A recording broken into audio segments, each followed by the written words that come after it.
Hey everybody, welcome back. Northernlion, The Binding of Isaac. We keep getting, like, decent streaks going here. We've had some great runs on an empirical seedish level recently, 0.96. Speed, good rate of fire, good damage. Box of Friends gives us... Oh, okay, never mind, we win.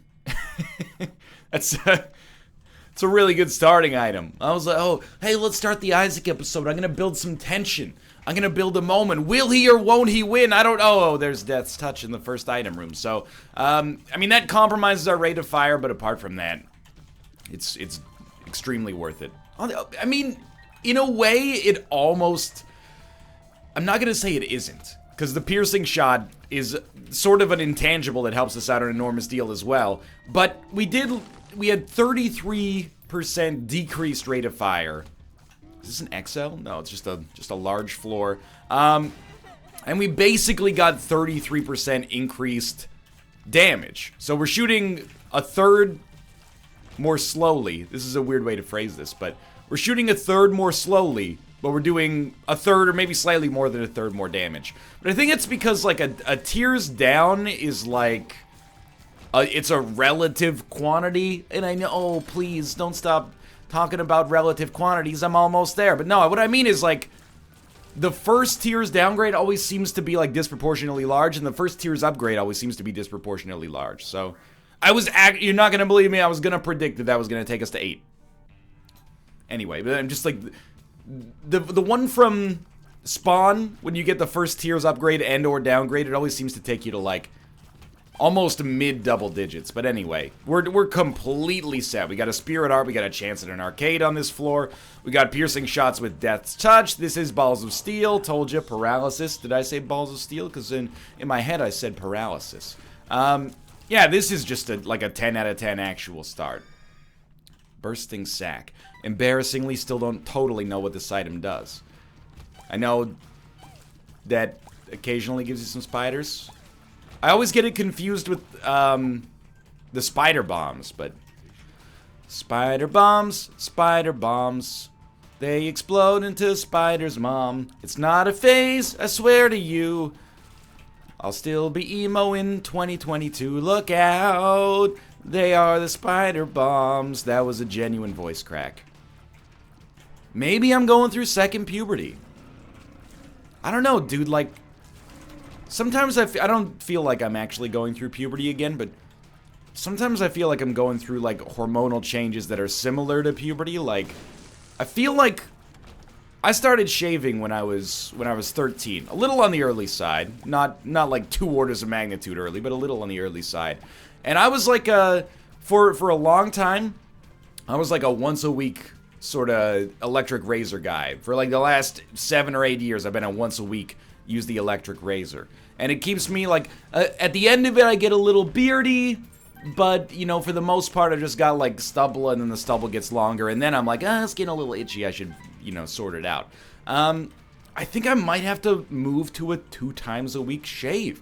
I think I'm still feeling the residual effects of, like, becoming an adult.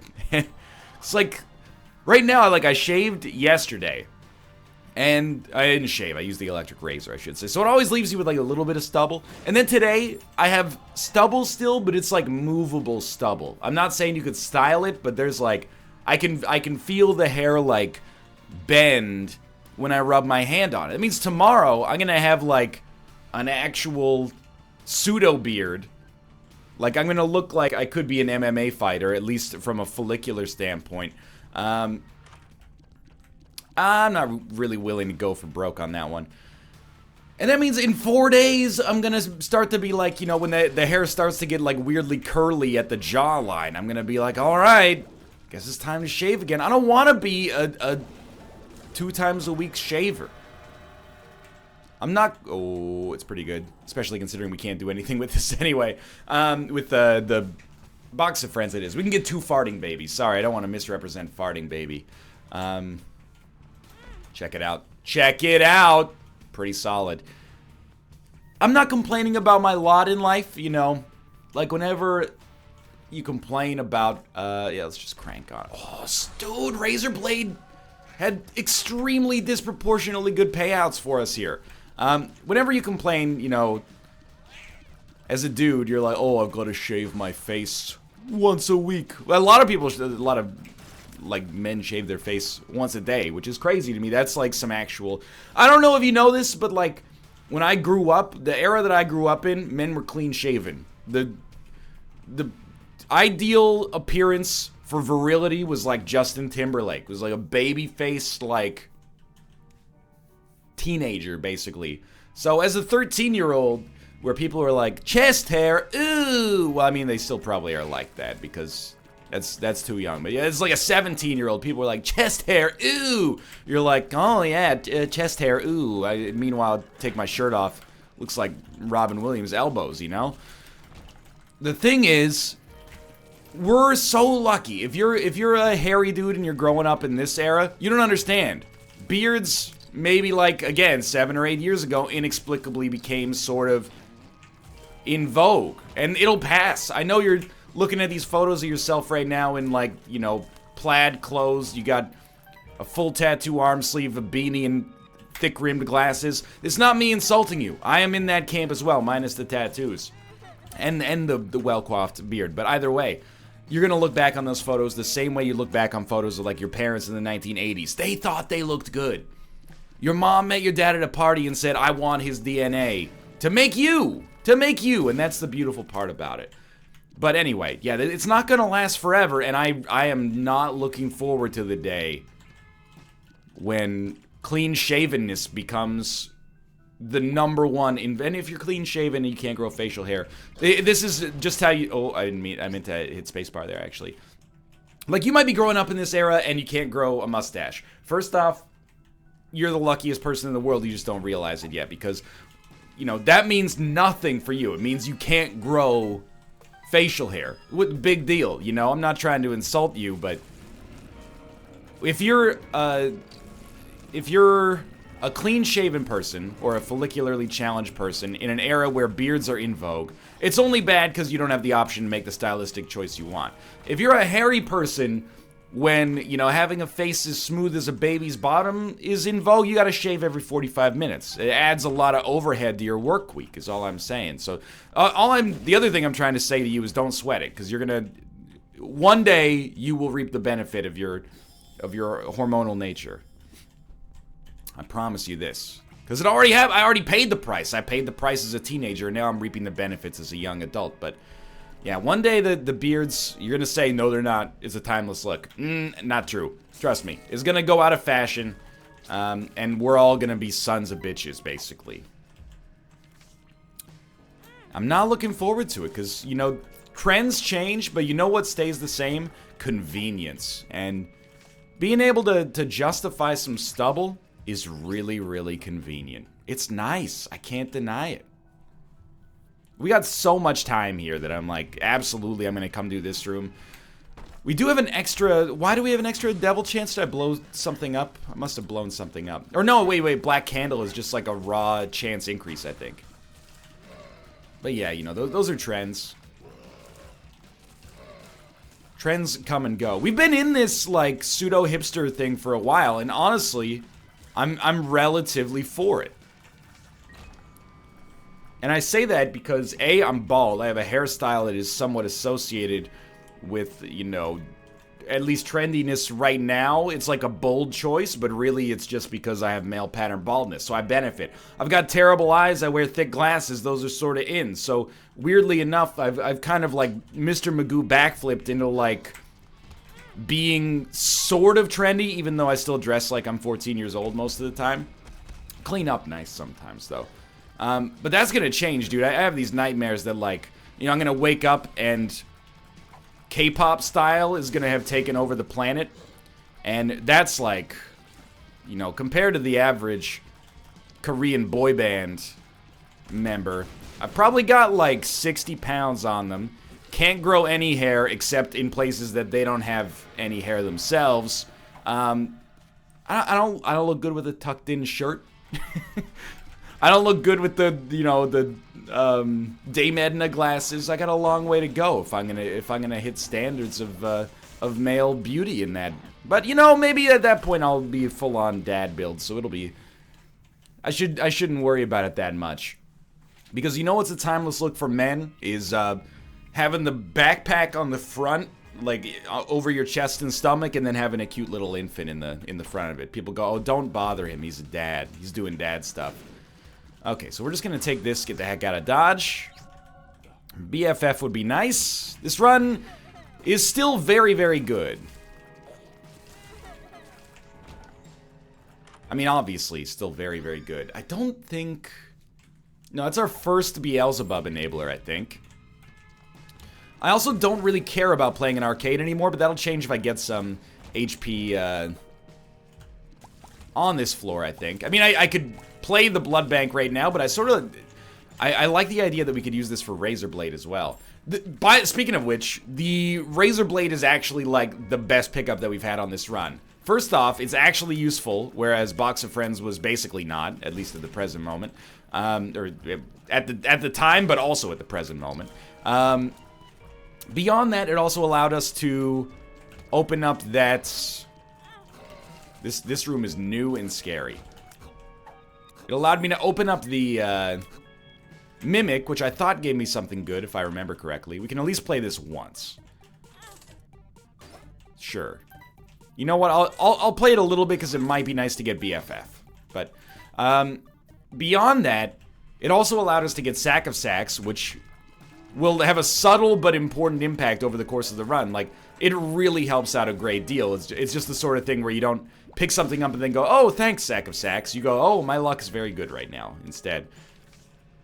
I'll admit we could use Temperance to get, like, double Blood Bank plays here, but it's the kind of thing, it's like, you know, we're like an aspiring millionaire picking up dimes off the street. It's a weird look, you know? You're just like, Mr. Bill Gates, you just sold your company for $100 million. Why are you picking up those dimes off the street? Well, money's money, you know. People would write memes about that. They'd be like, never lose your hunger. But Bill Gates, that's not a good use of your time.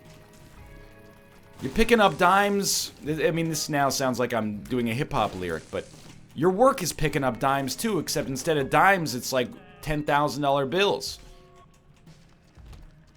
Don't get confused. That's not 10,000 $1 bills. That's one bill that says 10,000 on it, and it's got a picture of Warren G. Harding. Yeah, that's right. I know the historical rankings of American presidents. I always, like, whenever I look at historical rankings, and this happens more often than you expect, of American presidents, in my head, I'm always like, Warren G. Harding is consensus #1.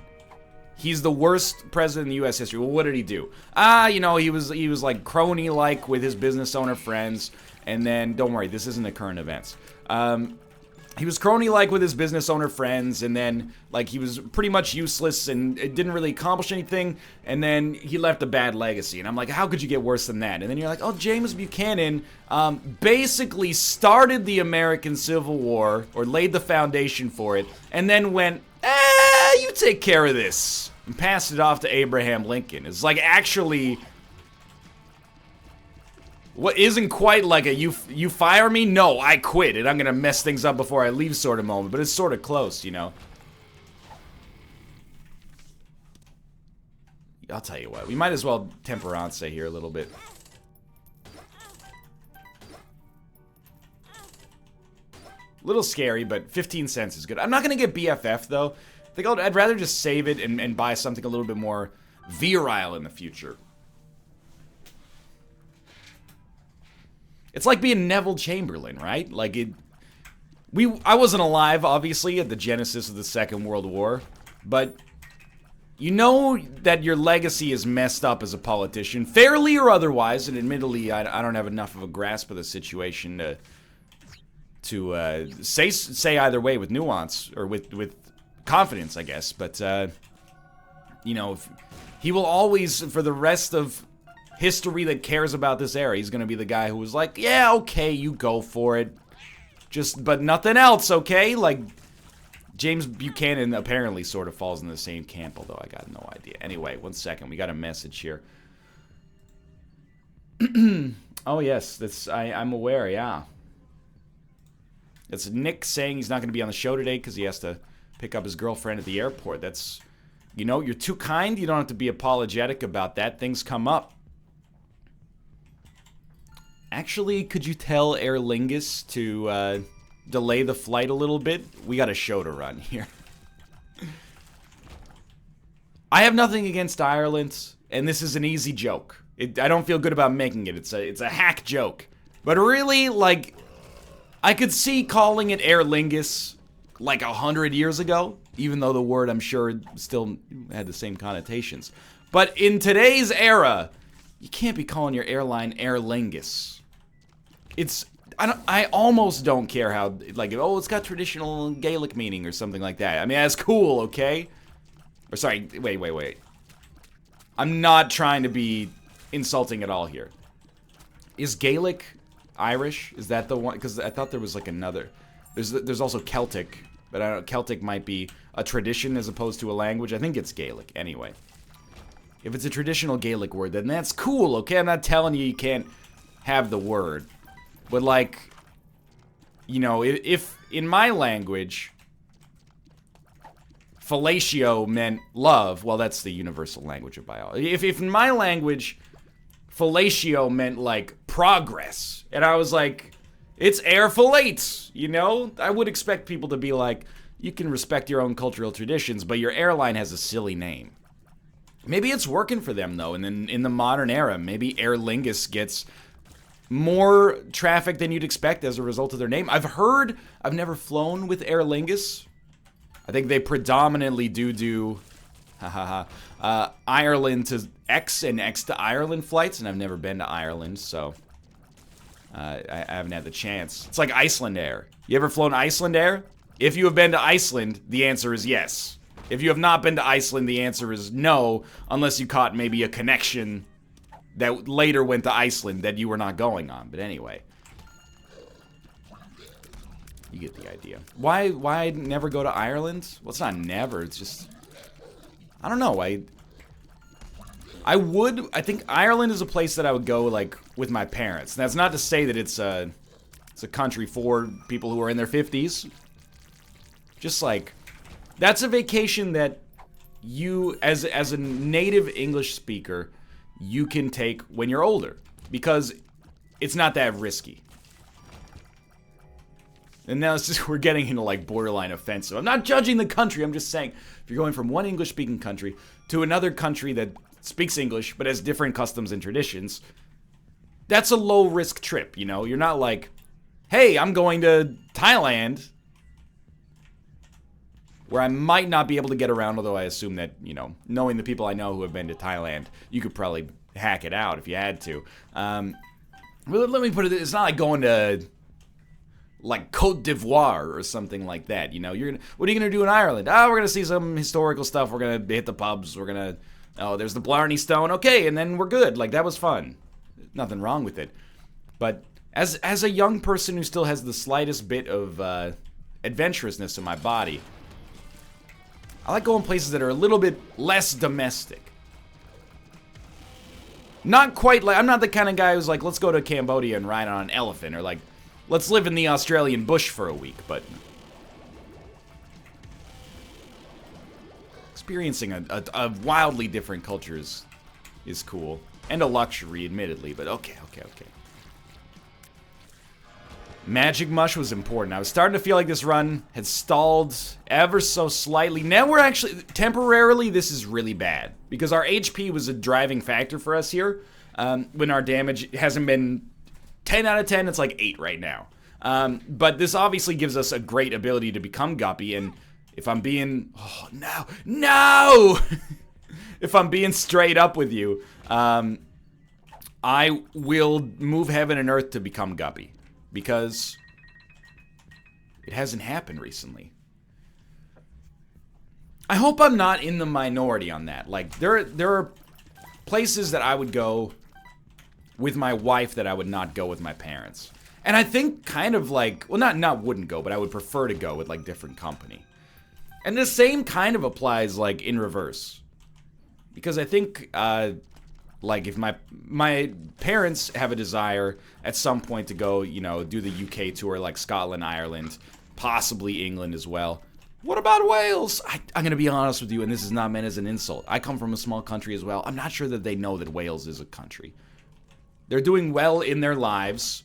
They're not, geography majors. They might know that Wales is a country. They might think it's a duchy or something. And historically, that has been the case at times, but I'm just saying. It's not really their wheelhouse. But I think that Kate's not that interested in that. Kate is much more like, let's go to like, I don't know, Croatia or something like that. And I would much rather go to Croatia with my wife, especially if she's going to have the phrase book handy and I can just sort of sit back and eat hopefully delicious foods.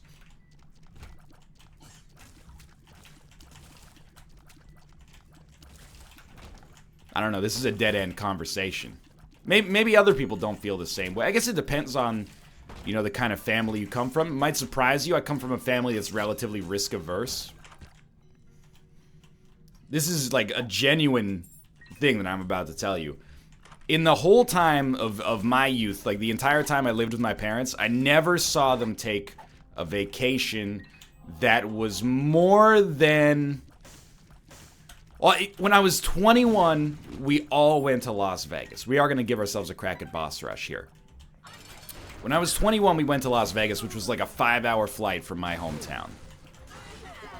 But apart from that, like every year when I was growing up, it was like, okay, we're going to go to like Ottawa. We're going to go to Toronto, 2 to 3 hours away by car. And that was going to be like their vacation. And I'm like, they've done well for themselves. They just never really were adventurous in the travel department, and they're getting into it now that they're a little bit older. Nah, I don't think we... And honestly, now that they don't have to raise this scumbag right here, they got more time and more money, I'm sure. But, I always look back on that, and I'm like, wow, for like...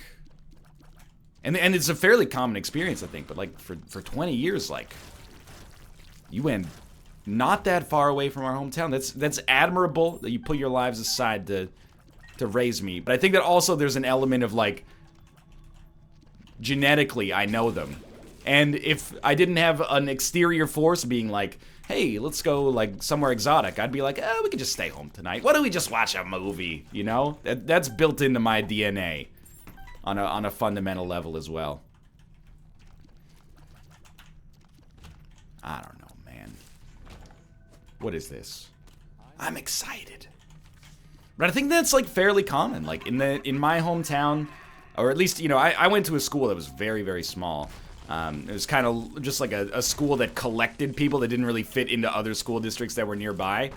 And it was like, hey, it's spring break. What are you doing? And everybody in the class was like, just staying, with my grandma for a week instead of going to school. And then there would be like one person. They'd be like, we're driving to Florida. And we'd be like, what? Florida? That's crazy. That was too fast. That shot speed was too fast.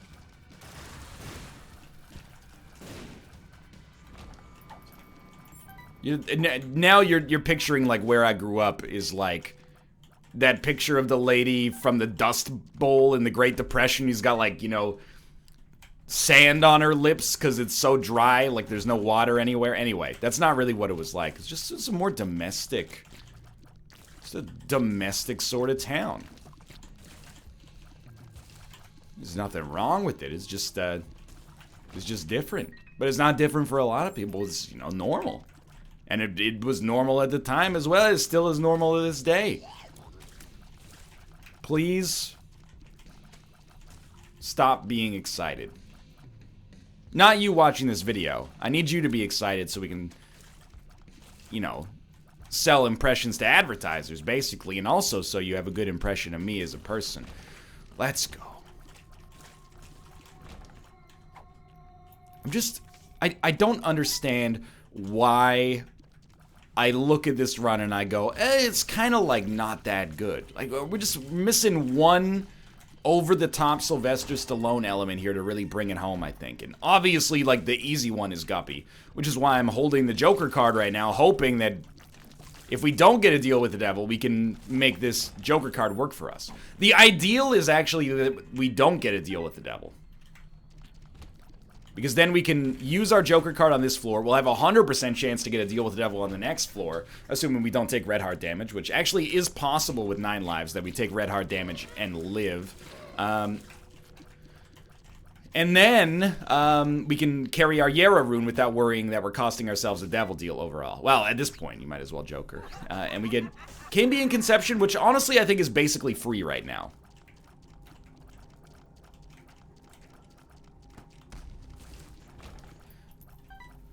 Here's the deal. I'm going to take the Joker instead of the Yera. And I've almost, like, slided backwards into being scared of this run again. As strange as this might sound. The run is okay. Oh, come on. But the Yera rune is 4 free items of, you know, unknown qualities. They could be amazing, they could be horrible. The devil deal is 0 to 3 items that are from a better pool. We can't guarantee that they're good, but they're from a better pool. So I actually think we need to go mildly risk-averse here with 1.5 Spirit Hearts. I think that it might be wise for us to play very, very slightly more conservatively. We didn't get a deal. That's wonderful news. So now we can actually, assuming we live long enough, we can actually get a guaranteed deal on this floor, like the Womb 2, and then we can get the Joker card to work for us on the Cathedral. And our Guppy odds are just, oh, I mean, they're 100 actually, so disregard. All right, now I'm no longer afraid at all, so I'm going to Joker card out. We could have handled that differently. We could have, like, died and then taken a Thame, or, like, taken a Thame to die and then picked up the Spirit Hearts, but I'm fine with this as well. The Thame pickup is really just, it's like future-proofing the run. The idea is we get hit, we get permanent Polaroid invincibility, we get a good time to pop these Devil Hearts here. Yeah, I think, like, I'm not a very, and this won't surprise no one, I'm not a very thrill-seeking person. I've, you know, done many landmark Isaac episodes that I hope resonated with the non-thrill seekers out there, where I said, like, you know, everyone's always, society pushes this idea that, like, the platonic ideal is, I'm not afraid of skydiving, but I don't buy it. I think some people like thrill seeking and they find value there, and for other people, like, it's not that I'm necessarily afraid of dying while skydiving at all. It's that I just don't feel, I don't enjoy the terror of falling.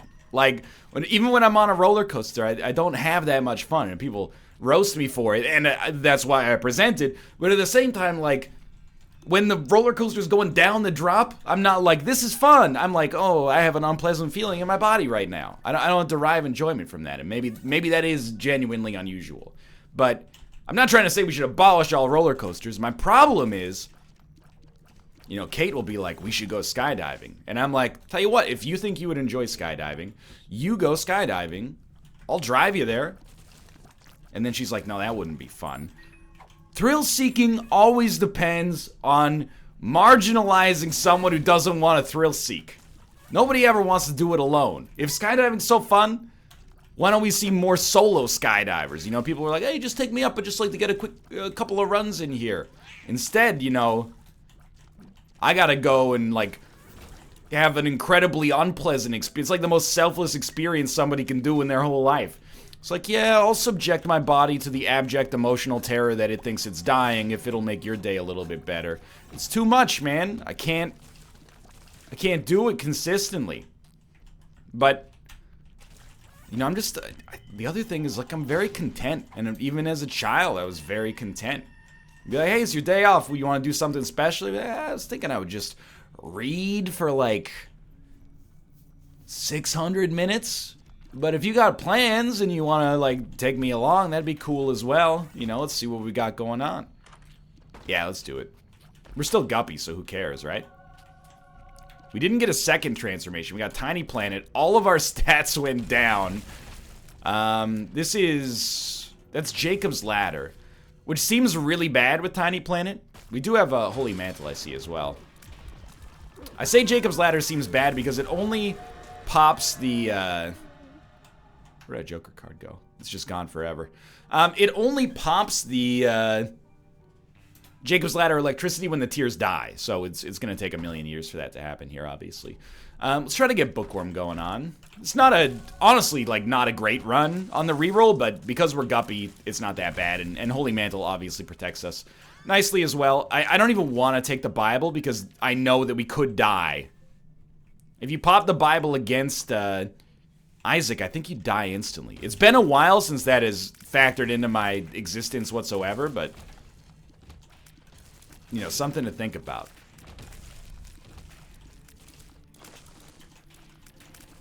Anyway, as always, I want to let you know, if you're not a thrill seeker, society is lying to you. You know, you don't, if you feel the pressure to go bungee jumping, go skydiving, if you are a thrill seeker, by all means, dude, go be Felix Baumgartner. See if I care. I'm happy for you, genuinely. A little jealous, if I'm being honest, because I lack that emotion for some reason. But if you're like, oh, I'd rather just read... What's more exciting? Skydiving or reading Charlotte Bronte's Wuthering Heights? Well, it is a high-action thrill ride. You know, like, that's me. So I understand where you're coming from. Don't let society get you down, man. Okay, we're so slow right now. Speed up, please. Host head. Toxic shock. Ghost pepper. It's just like, you know, it is what it is. They're fine. Thanks to Tiny Planet, we will probably never land a successful Ghost Pepper shot, but we might get lucky. Please. Honestly, the 10 out of 10 item for us right now is Sack Dagger. Do we have Sad Bombs? No. We do not have Sad Bombs. I'm begging you, stop leaving. That never should have taken that long. Sack Dagger is the moneymaker. Especially with Holy Mantle, we should be popping it constantly. There we go. I knew we were... Like, we had one item for Beelzebub already, so all we needed after getting that was one to have come into existence via the transformation. So, we're set in that department. Ooh, it's been a little bit of a... I wouldn't say a bad Isaac run at all. I mean, it's been so safe that I've been able to just go off on weird commentary for a while here. How to jump is actually fine here. Epic Fetus. Okay, well that, like, makes the run fairly substantially less interesting, but no less strong, admittedly. Still think Sack Dagger is like the best damage dealer for us. Do we have Nod Leaf? It's not like it matters. Like, we had 25 different ways to win the run at this point, but it's just a surprise. Apparently, Epic Fetus is like just absolute garbage with Guppy. Is that seems to be the general gist of things here? Just let me fight Blue Baby. We just gotta run into him. The run's over. It's borderline unlosable.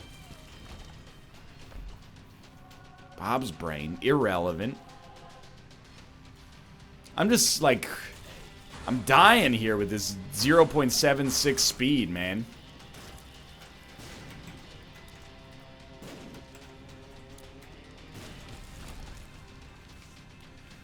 So, I mean, we should.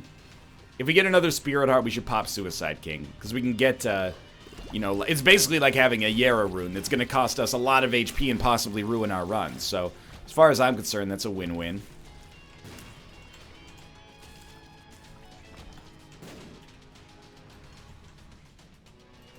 How sad that we can fly, but we're using how to jump to go fast.